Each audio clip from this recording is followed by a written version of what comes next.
এই যে এটা কি মাতবরীর কাজ হলো?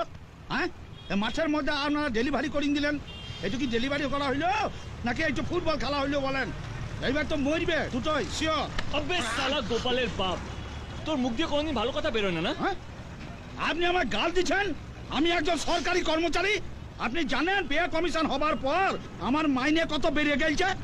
হ্যাঁ জানেন কি? একটা ফোন করে দেবো না করে। নম্বরটা মনে থাকলে ফোনটা করবি। গোপালের মা, কই গেলা তুমি? তুমি কিন্তু কিছু দেখো না, ঘুমিয়ে পড়ো। এ বাস কই রে? ও দাদা দাঁড়ান গো, গোপালের মাকে বাস পালিয়ে গেছে। ও দাদা বাসটাকে খানি ধরিয়ে দেন। এটা কি হচ্ছে? দাদা কোনো উপায় নাই বুঝলেন তো, জ্যাম তো ছেড়ে গেছে আর গোপালের মাকে নিয়ে বাসটা একবারে পগার পার। দাদা বুঝতে পারছেন, গা ভর্তি গয়না। বলেছিলাম ঘুমিয়ে পড়ছে, শোনা নাই, মাথায় কিছু নাই, একটু এগিয়ে পৌঁছে দেন দাদা। দরকার হলে 2 বেলা 2